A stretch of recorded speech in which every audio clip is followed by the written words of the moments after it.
शुभ संध्याकाळ सर्वांना। आज आमच्या घरी कोकणचा राजा आलेला आहे, म्हणजेच आंबा आणलेला आहे। हे बघा, एवढे सारे आंबे आहेत। हा एक थोडा पिकलेला आहे, त्याला पक्ष्यानं थोडं खाल्लेलं आहे। हा पूर्ण चांगला असा पिकला आहे। हे बघा, एवढे असे बाबांनी आमचे आंबे आणून दिलेले आहेत मला। ते आता मी एका कापडावर सुती पिकत घालणार आहे। कुणाकुणाच्या घरी असे छान छान आंबे आणलेले आहेत मला नक्की कमेंट करून सांगा। आज जर बिट्टू असताना तर बिट्टूनं पूर्ण आमरसची रेसिपी तुमच्यासोबत त्याच्या तोडक्या मोडक्या शब्दात सांगून आमरस रेसिपी तुमच्यापर्यंत पोहोचवण्याचा प्रयत्न नक्कीच बिट्टूचा झाला असता। बिट्टू येईपर्यंत हे बघा, थोडे कच्चे आहेत, थोडे कच्चे। त्यातला एकच एवढा आहे ना, तो थोडा पिकला असा दबतोय तो। नक्की मला सांगा कुणाकुणाकडे असे आंबे आणलेले आहेत। आपले आंबे तर ते पिकत घातलेले आहेत। आता बाकीचे हे बघा, 4 कैऱ्या मी ठेवलेल्या।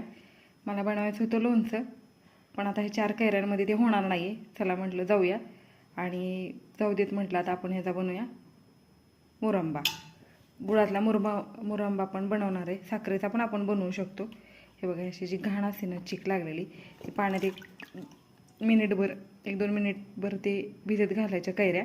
आणि हा जो चिकाचा भाग आहे ना, हे बघा, हे ज्याचं तोंड आहे ना, त्याचं नखाने टोकरून त्याला स्वच्छ करायचं।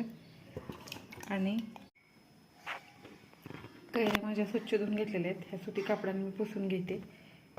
आणि हे जे वरचा चिकाचा जो भाग आहे ना आपला, तो चाकूनं व्यवस्थित कट करून, जरा जास्तच कट करायचा, चिक असतो। हे बघा, बटाट्याची साल काढतो त्याने हे सगळ्यांची साईडची साल आहे ना आपली वरची, ती सगळी साल काढायची। बटाट्याची साल कशी काढतो तशी ह्या कैऱ्यांची साल काढून घेऊयात। ह्या 4ही कैऱ्यांची अशी सालपट काढून झालेले आहेत, ह्यांच्या साली पूर्ण काढलेले आहेत। आणि आपली खिसणी आहे ना, खोबरं खिसायची किंवा बटाटा खिसायची, त्याने हे कैऱ्या सगळ्या आपण खिसून घेऊया।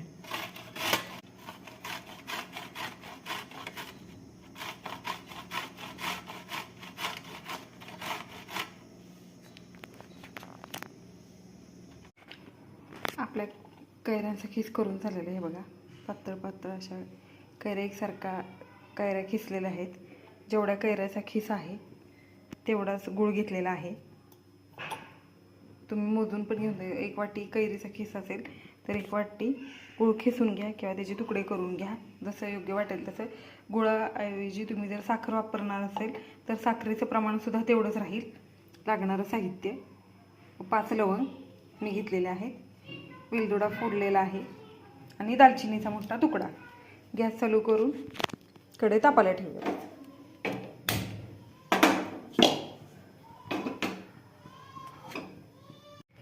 हे बघा, कढई तापलेली, 1 चमचा तूप टाकूयात।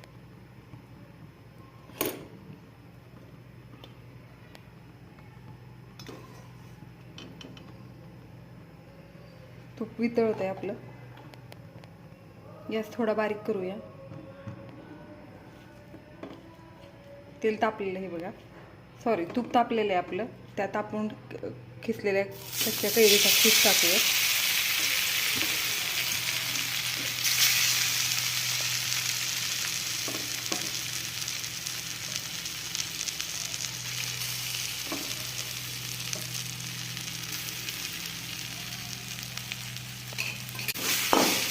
कैरीचा खिस 1 चमचा तुपामध्ये भाजून घेऊया। त्यातलं जे पाणी आहे ना, पूर्ण साठलं पाहिजे।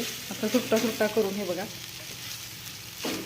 सुट्टा सुट्टा करून 1 मिनिटभर त्याला चांगला परतून घेऊयात।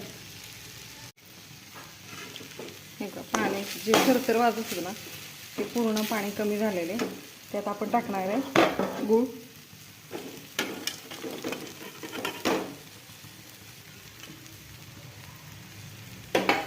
गूळ टाकल्यानंतर गॅस बारीक करूयात आपण। कैरीचा खिस आणि हे गूळ हे मिश्रण एकत्र एकजीव करूयात, आणि त्यालाही 1 मिनिटभर आपण व्यवस्थित परतून घेऊयात। हे बघा, आपला गूळ टाकल्यानंतर गुळाचं पाणी सुटलेलं आहे।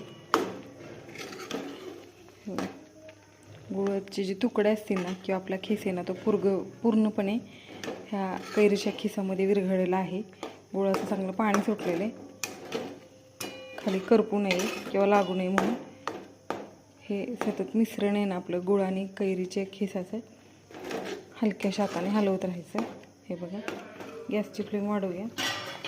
1 मिनिटभर हे जे गुळाचं पाणी आहे ना ते आटेपर्यंत, मोरांबा चांगला आपला शिजेपर्यंत झाकण घालूया. उलटण्याला जे लागले ना ते पण आपण असं व्यवस्थित काढून घ्यायचं.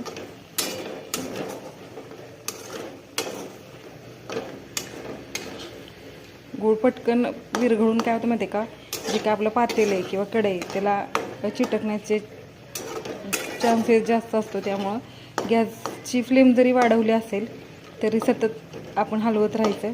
मध्यभागी बघा करपायचे चान्स असतो, त्यामुळं एकसारखं हलवत राहायचं. असं जरा तुम्हाला नसेल जमेल तर पूर्णपणे गॅस बारीक करायचा, 0वर ठेवायचा आणि 1 मिनिटभर हे जे मिश्रण आहे त्याच्यावरती आपण झाकण ठेवूया.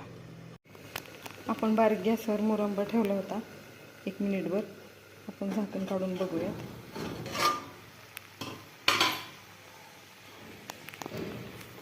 बघा, कलरसुद्धा चांगला सोनेरी आलेला आहे. कढईला पण खाली मोरंबा लागलेला नाही आहे, करपलेला नाही आहे. पूर्णपणे तो आता व्यवस्थित झालेला आहे. थोडासा ह्या साईडला आहे ना गूळ चिटकलेला आहे कढईला, होऊन जाईल तो, हलवला नाही एकसारखा. जास्त जर तुमचं चिकटला असेल ना तर जास्त खरडत बसू नका, मोरंब्याला वास लागतो. तो तसाच खालचा भाग राहू द्या. वरच्यावरती बारीक हलक्याशा हाताने हलवून घेऊयात. हे बघा, पूर्णपणे गुळ आपला विरघळलेला आहे. गुळाचं जे पाणी झालं ते मोरंब्यानं पूर्णपणे असं ओसून घेतलेलं आहे आणि हे एकजीव झालेलं आहे. पहा, सुंदरसा असा रंग आलेला आहे. आपण त्यात टाकणारे आपली वेलची, एकदम वेलचीला असा छोटासा टच घेतलेला आहे. वेलची टाकली. वेलचीनंतर आपल्या जाणार आहेत लवंग. तुम्ही किती मोरंबा करणार आहे त्याच्यानुसार तुम्ही लवंगचा वापर करा. लवंग टाकल्यामुळे छान वास येतो. आणि मोठा असा आपला दालचिनीचा तुकडा हे टाकल्यानंतर परत एकदा आपण हे टाकलेले जे मसाल्यातले काय 2-3 घटक आहेत ते परत एकदा असे आपण हलवून घेऊयात.